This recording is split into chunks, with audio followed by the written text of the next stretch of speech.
Hello, viewer. Just give me 2 seconds. I'm going to type in quick.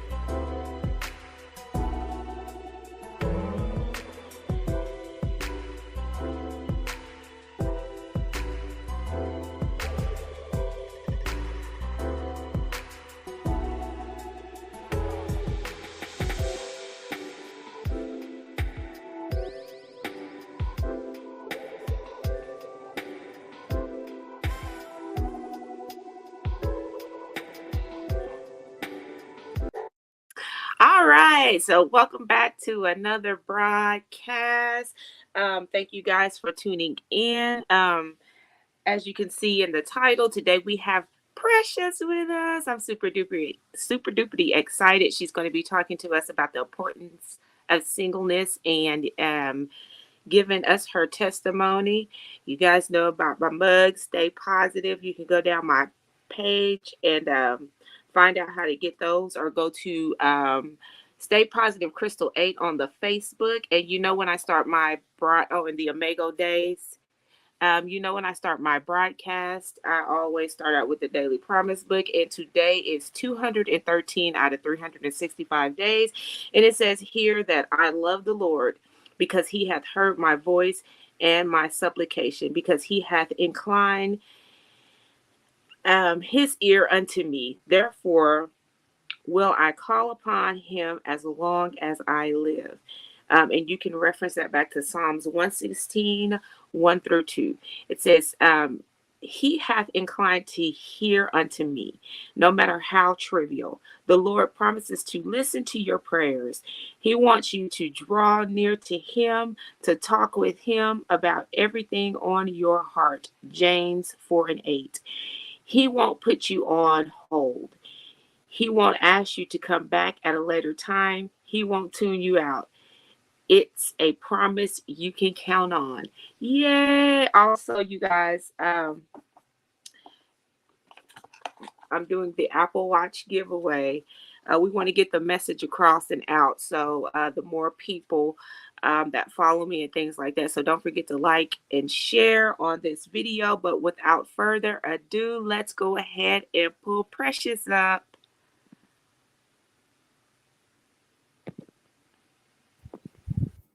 Yeah. Hi, Precious. How are you? I'm doing good. How are you? I'm well, thank you. Thank you so much for having me. I really Girl. appreciate being here and having the opportunity to share my testimony. Yes, it is a gift. Let me get this fixed. Aw. You are a gift, and I thank God for you. I seen, at times when I had got busy, you have just totally took over the Women of Fire group, y'all. She is in charge of the Women of Fire group, and I thank God for her. That is so awesome. I'm so excited, like I could turn some cartwheels right now. But you know Yeah. what, Crystal, you're not the first woman to share that. I had several sisters who said, Precious, oh my goodness, I was praying to God. I was like, God, how do I continue to stay engaged? I got busy with work, or I got busy with school, and literally out of nowhere, your videos came right at the right time. Your video, I was like, wow, I had no clue. I just was going and felt led to put them in certain groups. And so I'm grateful that my obedience translated. And so thank you so much for sharing it, because I didn't want to seem overbearing or overpowering anything. I just really wanted to give. And so many women reached out to me. It was like, thank you, thank you, thank you. I was like, oh, I'm sorry. I didn't want to, I just felt led. So I went with it. Yes, and I've been like, okay, I got to put a cash offering on the side for this lady, because I mean, you are over there working, and that's okay. So, Precious, before you begin, can you just tell us a little bit about your ministry and what you do and where people can come find you at on social media and things like that? And then also the launch of you and your husband's new ministry that you guys have going on. Yeah, Yay! I know. Thank you so much. I know there's so much going on, but Yeah. my name is Precious Simone Whitener, but my branding name is Precious Simone Inspires, because the Lord has given me a platform to inspire his people, to encourage his people, and push his people to know who they are in him and walk in their purpose unapologetically. You can find me on Facebook, Precious Simone Inspires. Find me on Instagram, Precious Simone Inspires. You can find me on TikTok, Precious Simone Inspires, because that is who I am. I inspire. I provoke and push you to be who you are called and created to be, a prayer warrior, woman of God, married, which you all are going to hear about her soon. But you can find me on those platforms. You can find my husband and I just launched our ministry, Misplaced Crowns, where we are talking about where we have misplaced our crowns in life and how to come back and reclaim your crown from the places that it's been stolen. So, woo! Go to like and follow He is on on the fire. Misplaced Crowns Ministry Facebook page. So much more to come from that. The Father gave us that vision in 2020, which we will be talking about on the live. And now we are in the business of launching what it is that he gave us. So, yes, I am an author, an inspirational speaker. I'm in nonprofit management in my day job, but most of the things that I do is committed to helping people grow personally, professionally, spiritually. Because at the end of the day, it doesn't matter how good you are in any area of your life. If your spirit isn't well, it's going to reflect everywhere. And so I'm huge on where's your spirit? How are you in your life with your relationship with the Lord? And Yes. I love all things fun. I love to Yes. have a good time, all things faith, and that's me. You're also an AKA, isn't that right? I am an AKA. Yep, I Yeah. am a lovely member of Alpha Kappa Alpha Sorority Incorporated. Yeah, awesome. And so where can people go get your book at? You all can find my books on Amazon. You can also order from me directly, but ultimately you can go through Orderzon. I still get all of the proceeds or whatever. But Okay. Amazon and Precious Simone, if you look up my name, Precious Simone, you will find the books underneath my name. And so much more to come, y'all. I got some developments and some different things that are coming down the pipe even now. So I thank God, y'all. Living your gifts, living your calling, living your purpose, because I'm telling you, you don't know how many branches are connected to your yes. You don't know what God has from your testimony. You don't know what God has from as you continue to say, you know what, use me, Lord. He continues to give you downloads. He continues to give you so much more that you didn't even know that was attached to your yes, baby. Yep. Amen. Yes. Now you didn't get me all stirred up. I know. I feel like you got to come back because I know I, it might have to be a series with me and Sheena. Also, she was going to come on, but she gets so super busy, so she wasn't Uh-huh. able to. So I know the chemistry will be awesome. So tell us a Uh-huh. little bit about your journey, because we probably can just sit here and talk all day before we get into the Of meat of it. course.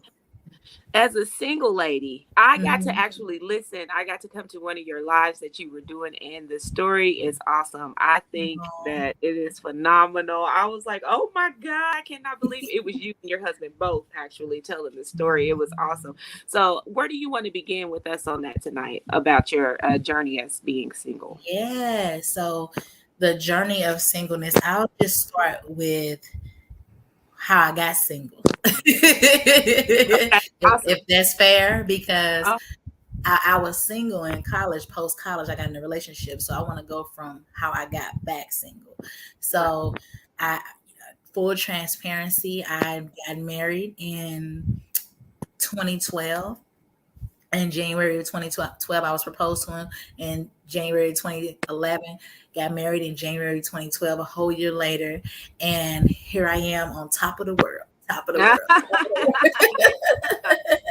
I have always desired to be married, had always longed for it. I wasn't quite sure if it was 100% in my background or what's going to happen for me. My mom had been married a couple times, but it wasn't through my entire family. So I wasn't quite sure if it was going to be for me, but I knew it was something that I desired.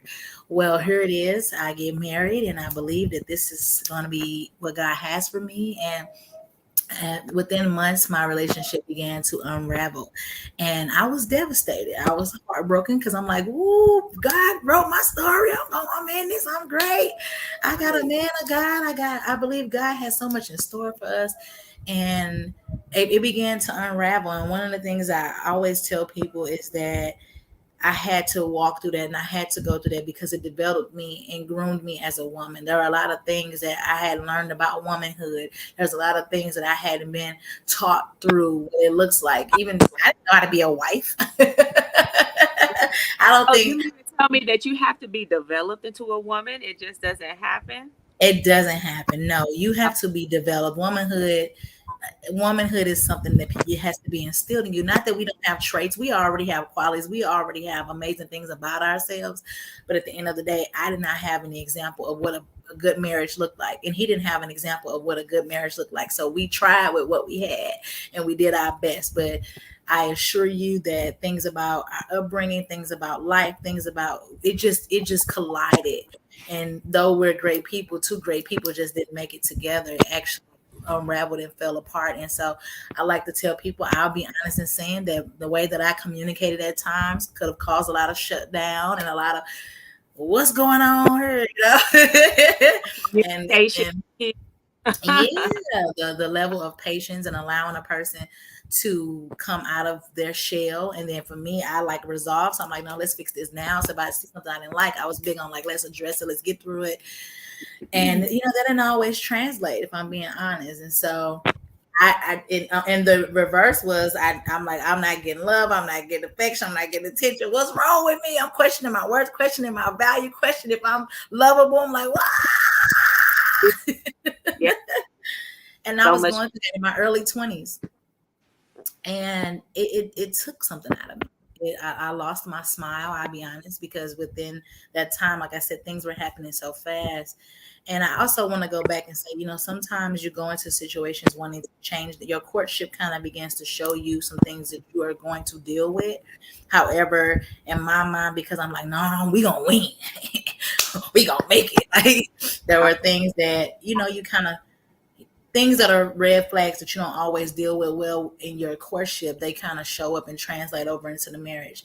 And so there were some things that I felt like, oh, we could fix this, it'll be okay. Well, it wasn't okay, and we couldn't fix it because of how we dealt with it in the courtship. And so I like to tell people that too, your courtship will set you up and show you kind of what kind of relationship y'all are going to have if you don't deal with certain things. And so I remember just being like, wow, we dealt with that same stuff we dealt with over here. We dealt with over here because we didn't address it well. And so I ended up back single, girl. He wanted out. I'm like, no, we gonna make it. He wanted out, and that was the start of the journey of becoming precious, and the journey of becoming a woman, and the journey of forgiveness and learning how to forgive, and the journey of knowing my worth and my value, and the journey of understanding that I had to walk through that. And that was a part of my journey. Even though I didn't like it, it was very unsavory. I didn't like it. But what I did after that time was I spent some time learning myself. I spent some time growing and developing Precious. All I knew growing up was strong women, just strong women with a lot of kids. Just being honest, like that's my story. Strong woman with kids. My auntie, strong woman with 7 kids. My mama, strong woman with a lot of kids. My auntie, strong woman with kids. And there was no how to be a feminine, like how do I embrace this woman that I am? How do I embrace the feminine side of me and not the strong aggressive side? Like how do I embrace this piece? And I walked through a journey of that, and it hurt. It was hard. I have to have some hard conversations with myself, hard conversations just in life in general, and began to say, okay, Precious, this is you and it's good, but how can we develop you more and walk into more? So I read books, I got into groups with support groups with women in the body, and got some mentorship. And it radically changed my life. It radically changed how I view myself, radically changed how I see myself as a woman. And so I spent after I got divorced in 2014. I spent literally the last 6.5 years just working on Precious. I didn't, I was once scared to be in a relationship again, if I can be honest, because I was like, no, I'm good on relationship. And then I was afraid, of course. And then thirdly, I didn't believe that after my situation unraveled, I was like, well, I don't want to open up again. Who's going to want me after this? If that didn't want me with all of my education, all of my beauty, all of my talent, all of my skill, being a woman of God, being a woman of prayer, being a woman of faith, I associated everything that I was and said, if that one person didn't want it, then why would somebody else wouldn't want it? You know what I'm And saying? so you didn't So what it sounds like to me is your singleness of life, and I'm not throwing shade on anybody, but this is just trying to help people who do want to be married. Like you Yeah. said, your singleness of life didn't involve going to the club all the time and doing this and do that. Your singleness of life, you said that you got around a group of women who could mentor you. So Yeah. that's what you were talking about even earlier when you said developing into a woman, because it wasn't about Yeah, partying and wasn't drinking, wasn't sleeping around. I'm not going to say that I didn't have a struggle, that I didn't fall and have temptation, because I did. even if you met somebody decent in the circle that you were running around in a decent circle, you may have had temptations. But I may have however, had, I had temptations, and even once I was done with my relationship, but full transparency, I was still running back, and he was still running back, and it was hard to cut loose. So even once we were done, we were still. I'm just being 100%, because nobody talked to me about, like, well, what's life after divorce? I heard right, people saying, well, close the door, lock the door, don't let him in. What does that even look like? That I can't, because I'm right, still emotionally tender towards him.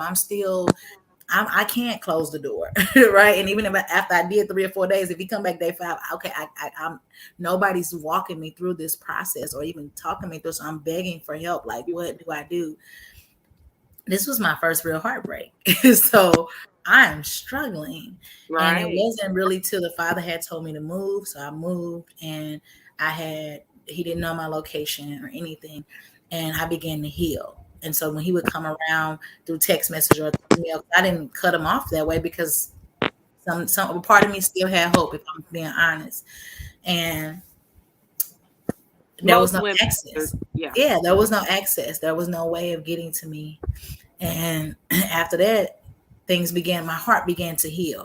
Right, the access, because he moved right down the street from me, so the access was right there. This is our space. We used to live together, so I always opened the door. And then one day, the heart just began to heal. I began to forgive. I began to find my worth and value, and I realized I don't want that. I don't want it in that way.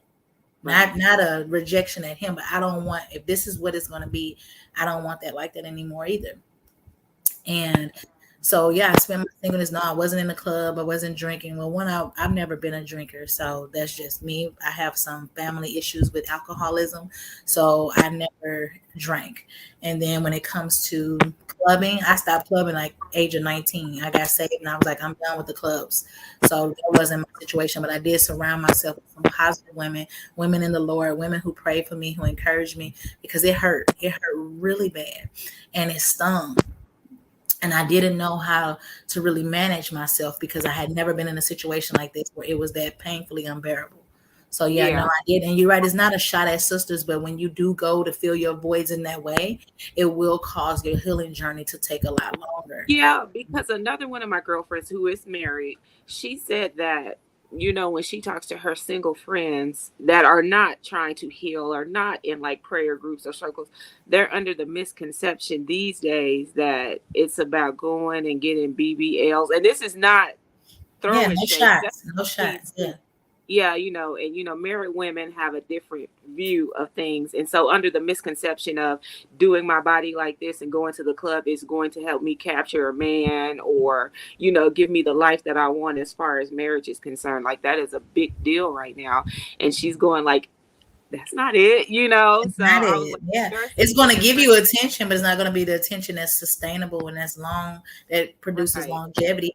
Who knows? Some of them people, it may, I can't speak, but as a kingdom woman, it's not. As a kingdom woman, you're not going to find it like that. And honestly, that temporary lust and love is going to lead to a lot of disappointment and a lot of hurt. I'm seeing it over and over again, countless women creating Instagram reels or TikToks or Facebook posts about men out here who gaslighting, who are ghosting them, who got wives on the side, who got side chicks on the side, who doing all kinds of things. And so if that's the temperature of the day, then I definitely want to be mindful of the arena that I put myself in. If I want to attract the guy that I believe God has for me, I have to put myself in arenas where he can see me and find me. Yep. And so it has to be a mindset change because even to how we approach, because you don't want to isolate yourself, because they used to say that married women shouldn't hang around single women. And now we understand why, because I feel like it has to be a whole new atmosphere set of even etiquette of how you approach. Because some of my married friends again said that, they're getting approached to even engage in things like that. And it's like, come on, y'all, we got to change our mind. Why would you ask a woman who is building a family, or her and her husband are building a family, to even come out and do something like that? They may be a generous Agreed. person or have something to offer you as a single woman, like mentorship, but you shouldn't, be asking married women who are actually, building with their husband a family to be coming out to events and things of that nature. It's kind of disrespectful, and It's it very kind of makes disrespectful. you feel a type of way Yeah. too. But Yeah, there is also to that friend that set those type of boundaries whenever she has those type of friendships. I don't have those type of friendships that are going to ask me to do anything outside of character. If women are have those type of friends. So even when I was single, I was around my married friend because at one point we all was married, right? So I'm the right, single friend now, and right. everybody's. I went from married to now I'm the single friend. And I know And- too. So yeah, right? And so I was still the single friend around those married friends, but there was still one hope being pushed, instilled in me. There was encouragement being put in me right, around them. And these are my friends and family that I have had for a lifetime now. So I right, love them, but I have never encouraged them to do anything right, negative because that's not my environment. And they would never encourage me to go into negative or spaces that we shouldn't be in because it's not who we are. But for some of right, those women who do put themselves in those situations, they have to look up and say, this is not me. And it's okay to give yourself permission to say, this is not me. This is right, not who I am. And I've had to do that several times throughout my journey, Crystal. Like, this isn't me. This is not Precious. That's right, not Precious. Precious wouldn't accept that. Precious wouldn't allow right, that. The unhealed version of Precious will, but that whole version, that healed Precious, would not allow that. Wouldn't take that. So I had to heal through that and have that conversation with myself. That this ain't me. That's not me. right. So moving forward, as you start healing, then what happened? Yeah. The girls are going up, okay? The little girl wasn't trapped inside no more. I had to nurture the little girl in me, the little girl who lost her dad, the little girl who needed to be affirmed and validated and loved on. I had to love on her and nurture her. I had to call the little girl up and speak to the woman, pour her out. And so I nurtured the little girl. I loved on her. I let her cry. I let her throw her tantrum because that's another thing people don't don't do. They don't love on the little girl in them. And most of the time, the little girl is the one that is throwing the temper tantrum, that lashing out, that is begging for attention and love. The woman on the inside of you has cultivated herself and says, I don't need that to be a woman. But Mhm. if the little girl is screaming out, the woman is going to fight for that. Does that make Right, sense? And right, so I spend time, like I said, reading, getting around people who are praying for me, going to get mentorship and people covering me, correcting me. Look, I always tell sis, you ain't above correction. It's people who oh have no, gone before you, and it's wise to learn from your own mistakes, but it's wiser to learn from the mistakes of others. And so for me, people poured into me and say, Precious, don't go left. Precious, don't go right. Precious, forgive. Okay, show me what that looks like because I right, have not come from an upbringing that taught me how to forgive. Just, I right, got to be honest about these things. And it's not to put a slight or a diss at your background or your past, but it's to say, I did not have the tools. You get what right, I'm saying? I didn't have the tools, right, and I'm comfortable with admitting that nobody can hold anything against you that you reveal. My right. God, can't nothing be held against that you expose. So you have to honor And I'm yourself. You honest about it. look yourself Exactly. in the mirror and say, "This is really what is going on with This me." is And really what's going on. I'm the problem. It's me. right, well, And when within I say me, I'm the problem, is I'm the one that needs some work. I'm the one that needs the healing. I'm the one that can't see through this right now. So I need some help. right, And so I walked through my journey that way. Several guys did come across my path, but the precious that was healing and the healed precious told them, look, I'm not well. And I don't know, many people want to fill a void so bad that they refuse to tell a person who's come across their path, I'm not well, or I don't want to hurt you, or I don't want to hurt you because I don't know who called to you. So you have to be in a place where you being nurtured as a woman to be able to communicate that back to the brothers. And I told several men, I'm gonna hurt you, and not out of a bad place. It was I'm not well. My mind's still there, my heart's right, still there. So even though I'm healing, I still had longings. I was still like, dang, okay. Well, now that I'm well, maybe because I'm better, then we gonna be good. Do you get what I'm saying? right. No, no. Mm-mm. That wasn't the case. That wasn't the case. I was healing and well, but I also was able to see another lens of why we couldn't be. See, when you're not well, you see why you need to be. But when you're not well, but let me get it right. When you're not well, you see why you need to be. When you get well, you see why you're not. And I began to see why we wasn't together anymore, and that healed version of me was able to accept it. But when guys came across my path, I was then able still to look after them because I care for our brothers, and I don't want our brothers to be hurting and can't get to the next Right. woman because the last person played games with them, and I wasn't Right. playing games with nobody's emotions, and I wasn't playing games with nobody's spirit. Now, did I have my people that I talked to? These was my check-in people. Yes, but even when I get to this part of my testimony, I still had to cut it off because it was still an emotional space that they was taking up in my life, whether I had a man or not. Okay. And so, and feel free to pause me if I talk fast and I get excited. So, No, you have a you have pause me if they have questions. Let ask them and let me know, and then we'll keep going. So, guys came across my path, affirmed me, and I appreciated them.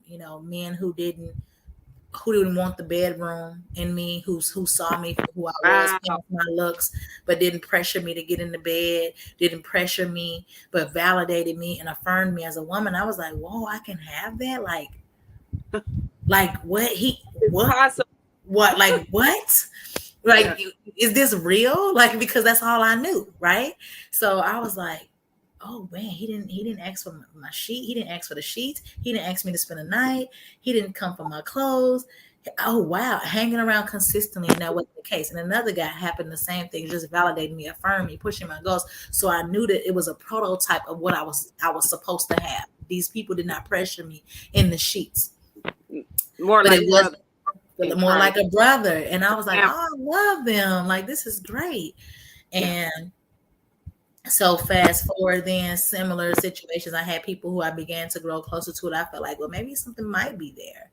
And only for us to learn that it wasn't anything there, but it was still that thing that I desired. A man who leads, a man who's spiritually inclined, a man who loves me, a man after God, a man of character, a man of standards. So I was attracted to those things. And I was around those things. So it made me desire it even more. Like, dang, is he the one? He the one? Is he the one? Is he the one? People taking me out on dates. Are you the one? You called to ministry? You love God? I was like, ah. Then I was like, I'm gonna give myself a break. And then finally I was like, you know what, God, what it is I need to be open to love. I want to be open to love. So at the top of 2020, I said, okay, God, I want to be open to love. I don't want to push it away. Help me to be open. Well, after I made that declaration, my ex came back and we was having this conversation. And this was the first time that I was ever able to admit to him out loud that we couldn't be. And I never had the guts, never had the strength to communicate that to him. Like, no, we just can't be. And I was like, whoa. And I cried. And was able to walk away from that. And then later in the year, around August, I felt led in my spirit to join the Pray for Your Future Spouse Challenge, which I shared on that live that you're referencing. And it was a pull. I cried. I was like, oh man, pray for my spouse. I ain't praying for a spouse, and I don't know how long, God. What do you mean? What do you mean? But I felt this so strong and so heavy. Yeah. And I joined it. And I remember calling some of my friends. I was like, yeah, I feel like God wants me to pray for my spouse. I was like, why are you crying? This is what you want. I was like, I know, but it's so real. Like, you know how you know the weight of God and God's presence on you. And when he pulling on you to do something, you know it's him. I felt that, but it felt scary. And I was like, dang, I really tell God I want to be open, and now it's happening. But now I was like, well, who is it? I don't know who it is. I don't know, Right. like, Right. because I told you I had my little couple of friends around. I'm like, oh, is it one of them? Well, the day after I joined the challenge, the next day I was in the car and I felt led to pray for him again. And I remember talking to one of my guy friends. I was like, you know what? I don't even know if we're gonna see each other no more. Like, it was just weird closure conversations that were happening randomly. And that night I got a call from my first lady at the time, and she said, daughter, are you by yourself? I was like, yes. And she just had a vision of me, and she saw me in no dress. She saw me getting married. She saw me with a ring. She said, your husband is right in front of you. She said, God says to cut off anybody who is connected to you emotionally because your husband would not be able to connect with you. She said that y'all have ministry, powerful things you're going to do together. I mean, listen, I hope. She said, come, he's looking for his wife. Come, get ready, get ready. You don't have time to waste. But God says he's right in front of you. And I was just like, so I cried some more. And then I'm weeping, I'm sobbing because she don't know what happened the night before. But I always say you never know what your disobedience had you held up. Your obedience start unlocking things for you. But Come my on. obedience to join the challenge unlocked that for me. Who knew, right? Who Right. knew? Right. And I'm crying, I'm going halfway Especially when you crazy. look now. And you said what? Especially when you look back at it now, like, wow. Ooh, Yeah. heaven Like I didn't even know forbid, what I was right? doing. When I look back over now, I'm like, God, thank you, thank you. That's why Yeah. I tell people, listen to your spirit. Your spirit will not lie to you. When God wants to talk to you, Come listen on. to it because you don't know what's in store for you. Well, I told her about the prayer challenge and how I felt led to join it. And she was like, wow. Like, and then she was like, well, that's the Lord. And he bringing confirmation to you. But she was just telling me what to do and all that, and just grooming me and was like, we're here to help you and coach you in this thing and showing me, how to be how to be a wife and what to do, what not to do. She's like, not this, I didn't know things, but she was like, we want to see you win. We want you to do this right. Here are some things to do. This is how you be a lady. Like all these different things. And I was like, God, thank you. I called my mom, I called my sister. I'm just crying, like, God, didn't forget about me. And then they're like, God. Well, what, 2 months later, September, October rolled around, and we coached track together. So the man I'm married to now, we coached track together in 2017, and we all had this coaching group where we always text each other, and we got together quarterly to spend time together. Well, one of the coaches came in the group and was like, I miss y'all. And we all just went in, I miss y'all too. You got to think about it. COVID shut down everything. We all hadn't seen each other. We didn't have a track season, and we come in our playing around. Now I should share that prior to that message, people always picked on me all the time about me and Coach Leon's relationship. Like always, like, what's up with you and Coach Leon? Nothing. Yeah, I'm like, there's nothing going on. We cool, we friends. I don't got eyes for Coach Leon. Right. We cool. They're like, no, some nerve. It's something. I'm like, it's not. Well, we are in the coaching group, and the coach in the group, she was in a relationship, and we was picking on her about a relationship. She said, well, let's all go out to eat. And he was like, yeah, bring your guy. And I was like, oh, well, we going on a double date. And I was like, what the heck am I thinking that for? I was like, shake it off, shake it off. Yeah. Shake it off, shake it off. And Yeah. then I had reached out to the coach. I was like, y'all always picking on me about Leon. I'm about to go in here and say, you know what, coach, it's 2020. I'm gonna go ahead and shoot my shot. We ain't getting no younger. Baby, I put that in that text message and felt completely apart. Happy. I was like, I was just playing. Uh, He didn't say anything for a long time. And that's because he was in the horse barn over here, and he was taking care of the horse, so he didn't have no service, so he didn't see the message. So a whole day goes by, and he didn't communicate with us.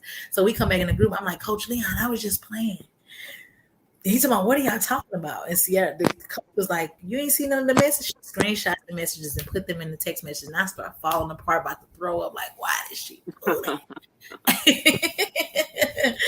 And he was like, what, Precious Simone? What you talking about? I was like, oh, shoot. I was like, nothing, coach. I was just playing. He was like, we'll talk. I was like, oh, shoot. And something just fell over me. And I began to feel like, I was like, oh, man, I forgot Coach Leon, a man of God. Like, dang, what if he got something? I just remembered that suddenly it dawned on me, like, oh, shoot. Like, he is a prayer warrior. He does spend time. We pray with these kids and track and all that. Like, whoa, what have he been praying?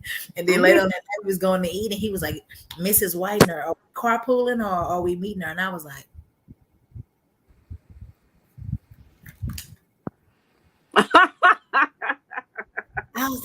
did the man give me his last name? And I fell apart. I was like, oh no, we're gonna meet there. Like, everything was happening so fast. Like, I could not wrap my mind on how God expedited this stuff. yeah. We go out to eat. He walked into my car, and then he was like, what you got going on next, in during the week? And I was like, let me check my calendar. I'm usually busy. The day he wanted to hang out, I wasn't busy. We end up going out. We end up sharing our testimony. We end up talking about how we got here. And the next thing you know, we realized that this was something that we were supposed to cultivate. And he began to confirm the prophetic word that was over me. I hadn't even shared it with him yet. He was like saying stuff that she said. And the first lady said, and I was like, oh, shoot, this might be something. So I'm praying and I'm asking God to like give me confirmation. He continues to give me confirmation. And the rest is literally history. Like God literally unfolded my story. We continued to court. We did not kiss. He did not pursue me in the bedroom. We decided that we wanted to leave those pieces of the relationship out so that they would not be a factor. Not that people don't have to go without kissing, but you know yourself and you know what leads you to the bed. And so for us, we were like, no, we don't want it to be a factor. And I heard the world, people Right. was like, "Ooh, you took a risk, girl. Ooh, girl, now I have to test that. Ooh, girl, I had to see. Well, I've done that already. I've done that Yeah. before. Yeah. It didn't lead me to marriage. Some did, you know what I mean? It did in place. I did that already before. Let's try something I haven't done before. And Right. did that, and we were able to focus on our purpose. God was able to give us a vision for our ministry. God, we read together, we read books together, we prayed together. We just got to know who each other, who we are as people, as individuals, which also helped us to make decisions better. Because the moment you start dibbling and dabbling in that, you make decisions based off the flesh more than you do about purpose. And for us, it was about purpose. Then I was engaged 4 months, 3 months, 3 months later, married 2021, June 2021, and the rest is history. That's awesome. And so, what I take from the story is that you healed first. You healed first, and then I heard you say that your mentor said, "We're gonna help you do this right," and you did it. This is all prior before you even knew that Leon was your husband, In and front of so me the whole time. God ain't gonna let you see something before your eyes ready to see it. I couldn't see him then. I see him now, but I couldn't see him those 3 years that we were coaching together. And here's the funny thing: people was telling him about you didn't me, think it was like nowhere near. yeah, he coming out of a divorce or whatever, and then people was like, "We, Precious." He was like, "Nah, Precious, Precious cool, Precious coach. Nah, he didn't want to approach me." But Right. people would talk to him about me. People were talking to me about him, and unbeknownst to me, through the summer, one of the parents that kids we coach, he reached out to Leon, talked to him. He said, "Are you dating anybody?" And Leon was like, "No, I'm all in on God." And he was like, "I believe that there's a kingdom woman out there who you call to cover." See, this is why it's imperative that you have the right voices in your life. Leon, he reached out to Leon and said, "I think it's imperative that you have a kingdom woman to cover." He said he never prayed for a kingdom woman. He said, God is not going to waste you. There's somebody who needs your covering. Leon begins to pray for his wife July, August. I joined the prayer challenge August. He was praying before the Father to Wow. present her to him. He said, so when God presents it to you, you better know what it looks like. So he knew when I sent the text, it was confirmation for his spirit because he'd been before the Father praying for a kingdom Wow. woman and asked God to present her. As soon as he started praying for a kingdom woman, he said, all these women from the past, everywhere start coming out of the woodworks. I said, that's how it be. He was like, no, God, that's not it. That's not it. So his spirit never agreed with any of those. Only for him to get in the text message, get those messages. And he was like, God has a sense of humor. He presented me to him via the text message. Wow. Wow. That is awesome. That is an awesome testimony. Yeah. So that to me encourages and give people hope. So because you said too that you were priorly married, then Yeah. divorced, and Yeah. then God allowed you again to who gave you a second chance within that. So I think it is awesome. We're about to hit 40 minutes here. Okay. Um, is there anything else that you would like to share? Yeah. I just want to encourage the ladies who are watching or whoever will see this again. Just He is out there for you. If that's something that you desire, the Lord will not leave you without it. You definitely have to push through and stay submitted to his will and stay surrendered to his will. You're not sitting around waiting on the man. You are fulfilling your relationship to the Father, and he will align who he think is best for your walk as you continue to walk with him. Not that that takes away your need or desire, but I didn't sit around moping for a man. I stayed with the Father, fulfilled his will. He sends across your path. Be okay with the fact that he's probably healing. She's probably healing. Be Yep. okay with the fact that, right, you don't know who you're praying for and what they're walking through and walking in. Yeah. Because I was healing, Leon was healing, right? We didn't know that our healing journeys will eventually lead to each other. So as you heal, you may come and encounter them, but you cannot be out here, God, where he at? Where he at? Where he at? Where he at? If that's all you want God for, then God's like, hold up. Are you gonna leave me when you get it? And so I just Okay. want to encourage you to continue to pursue God and seek his face. I know it may look like all around you, people in relationships, they booed up, they bait up, they whatever up. But see, God's will is best for you, and he will align it in the allotted time. He will align what's best for you in the proper time. So I just want to encourage you to don't give up believing on love if you still believe in it. Heal, forgive, release, and move forward. And in due time, the right person will come across your path, and God will Yeah. align you to something that complements you. Okay. Yeah. And that's straightforward. Well, I'm so glad that you came on tonight, Precious. Hopefully, you get to come back because I think Yes, you I get. would love I to. heard that you're doing ministry all week long, so and plus, we're gonna have replay watchers on this. So I wanted. That's how come I'm rushing this off because at 45, it won't allow me to keep replaying it after Okay. 45. Okay. I hit the 45-minute mark. But we'll get together and talk. And you're awesome. So I know we'll be seeing. Are you in St. Louis? So are you? Yeah. Yeah, that's what I thought. So hopefully, we'll make a connection. I have something else to talk to you about. Okay. Something coming up in mid-June, but I'll text you and talk to you about it. We'll have to talk to you about it on here. So Okay. you're no publicity. So awesome. Yay. So you Thank guys heart you. up Precious replay watchers. Thank you for joining us. And then catch Precious and her husband on Thursday, right? 7 Yep. p.m. Thursday, 7 p.m. Central Standard I'll Time. be sharing it too. So Thank all right. Thank you. you, I Pam. Love you. appreciate you, woman of God. All righty. I'll talk to you soon. See you soon. All right. Okay, Bye bye. bye.